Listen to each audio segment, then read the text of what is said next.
Hey, everybody, another episode of Unbreakable Spirits. And here I am, Greg, saying hello. Couple good topics today. I wanted to give everyone an update on my dog, Bud, the great Budster himself. He's around here somewhere. Maybe he'll make a surprise appearance. I was in the doctor's yesterday. He had surgery. They took out 10 teeth. Can you imagine? Poor little guy. A lot of the teeth were broken, infected from way long ago when he was abused. I got him from a shelter in Alabama. And so he had several teeth extracted sooner than this. But because he's an older dog, they didn't want to do too much all at one time, you know. He was under anesthesia for a while. So they finished up the work yesterday. So, but he's doing well. I wanted to thank everyone who on Twitter who sent their prayers and thoughts and good wishes to Bud. He's a special little guy. Yeah, I think I told you before.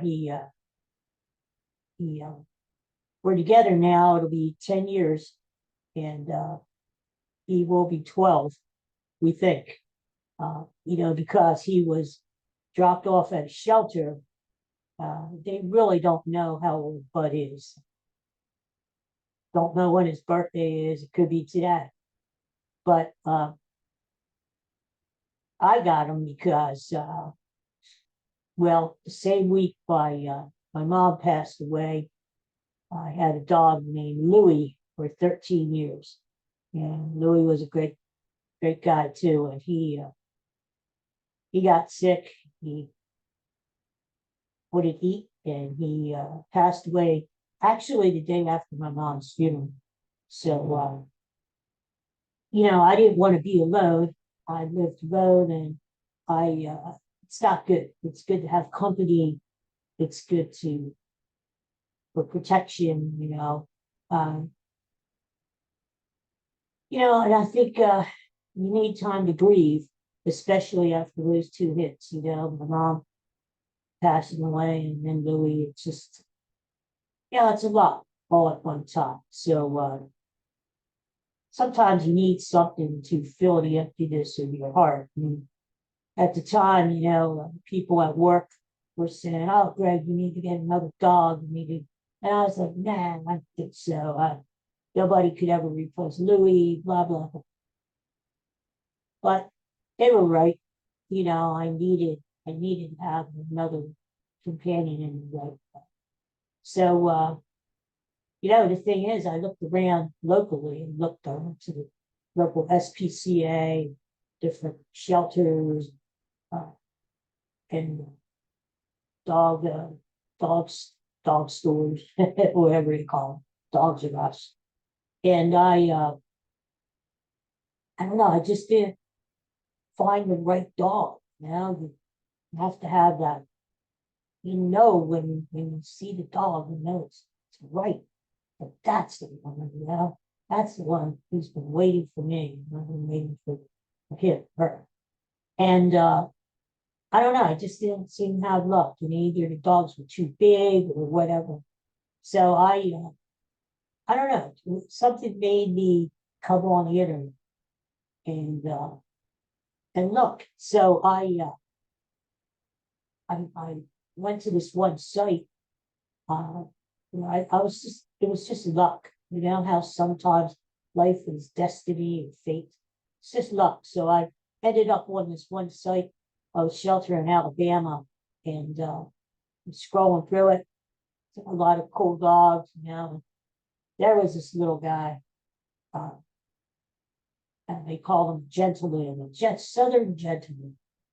And his name at the time was Mr. Miyagi, and I couldn't say the damn name. Mr. So there he is. There's the Budster. Hi, Bud, come on in. Thank everyone for praying for you. Well, there he is. Yeah, little guy. Hi, bud. He's doing okay. He's still a little woozy, but he is starting to eat a little. He has sutures in his mouth, but they're going to dissolve. The doctor said. It's funny. First thing the doctor said when she called on the phone after Bud was done in surgery was, "He's tough. He's tough."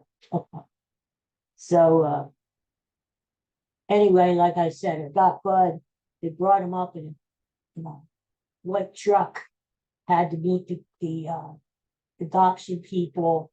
Well, first of all, the adoption process. It's quite uh, involved, which it should be. They should match the animals up. The owners are going to be caring and compassionate and give good homes. It should be. I had to give references, vet had to talk to them, all kinds of stuff. But make a long story short, I adopted Bud, and Bud came up, and the first thing Bud did when I met him in that parking lot and picked him up was come over and he peed right on my wheelchair. So it's like, nice to meet you. So, but after I got him, I found out that he had a broken jaw sometimes in his life. Was poor guy was abused down there, and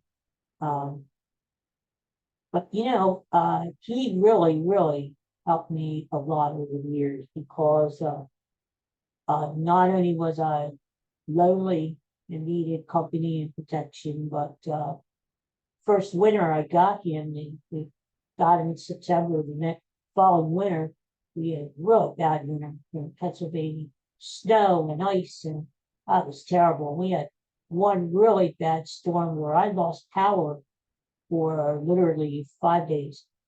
No lights, no heat, nothing. And Bud was here. I remember the first night he was laying on the end of my bed, and he was shivering so bad that the bed was actually shaking. So I got some blankets. He was only small then when oh God. And I held him all night to keep him warm. And it worked, he's still with us. So I always say, they say I may have saved his life, but he saved mine too. And we've been together ever since. So again, thanks for all the prayers. I think it's just going to take a little time. He's going to be okay. And he's going to feel a lot better too. Who knows what all those teeth were doing. Well, so all those bad teeth. Hopefully in time he's going to feel better, and it would have been, worth it. Definitely worth it. Not suffering. I also wanted to say, one of my favorites died last night, Gordon Lightfoot. I love Gordon Lightfoot's music. He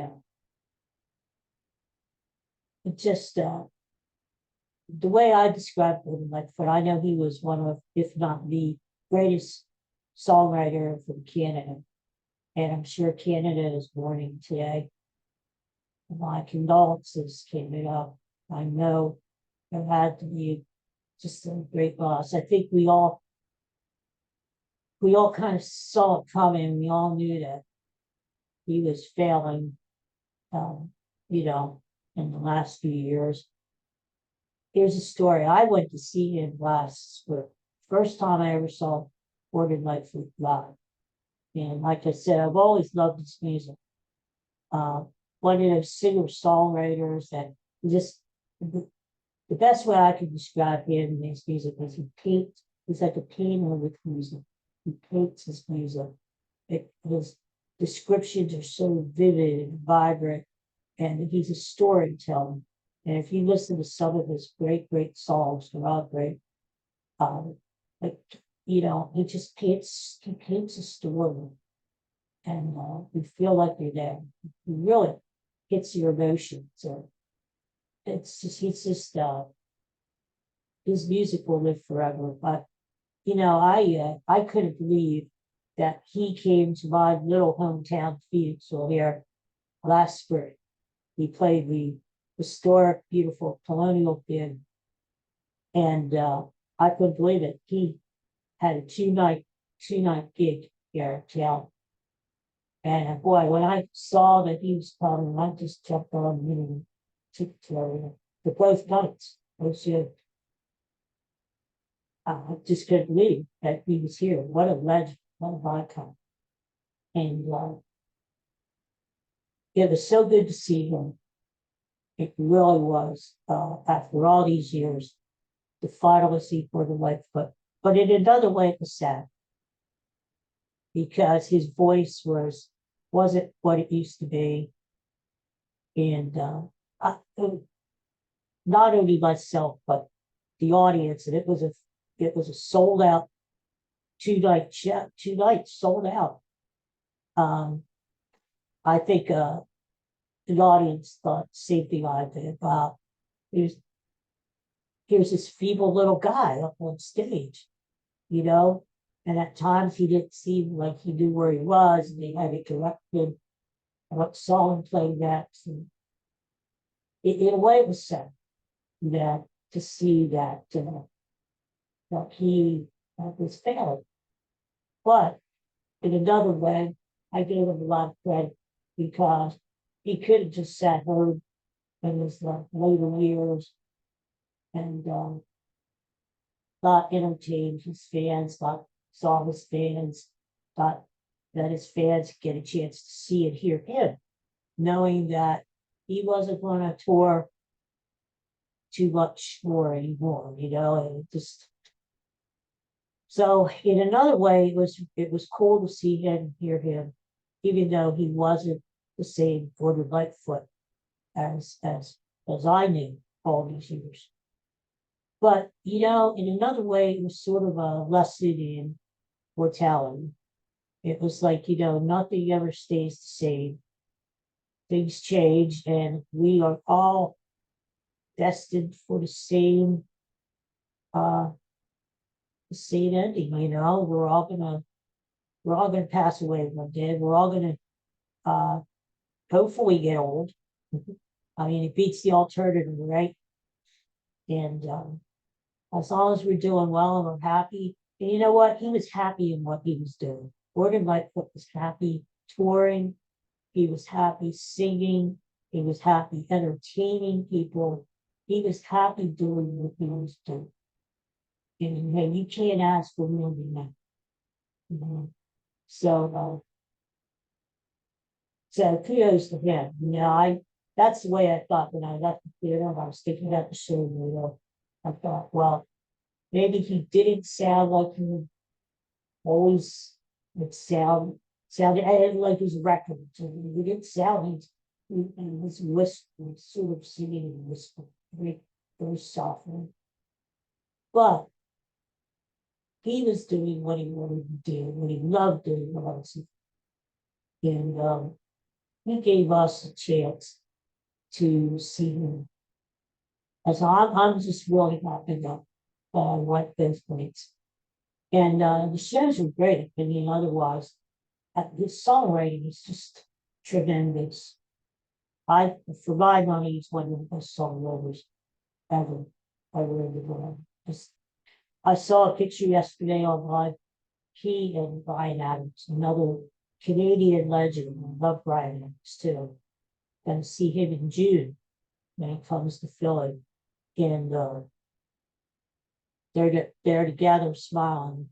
So wow, what an iconic photo, huh?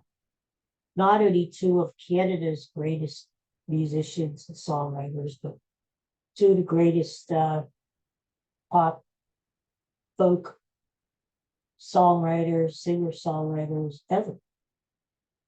So, and I had for a long time his book, his biography, Lightfoot.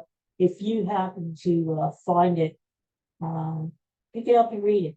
It's really a great read.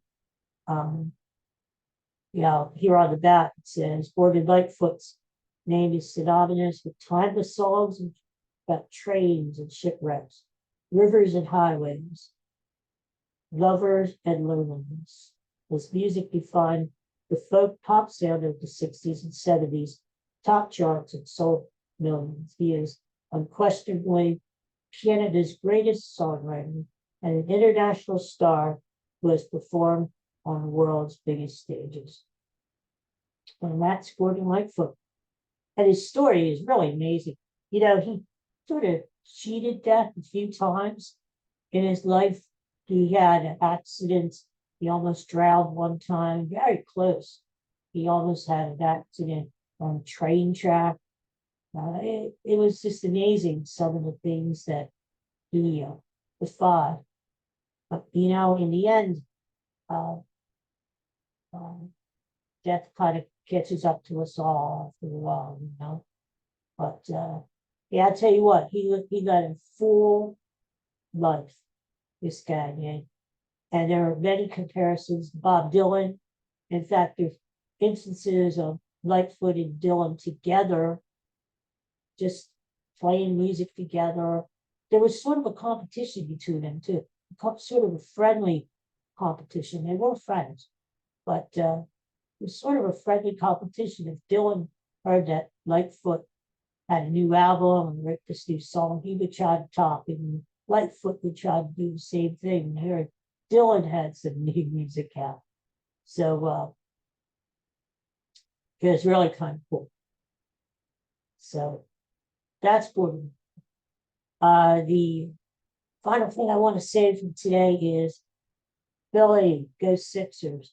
I have a Phillies sweatshirt on, but how about those Sixers? Winning last night in Boston without Joel Embiid.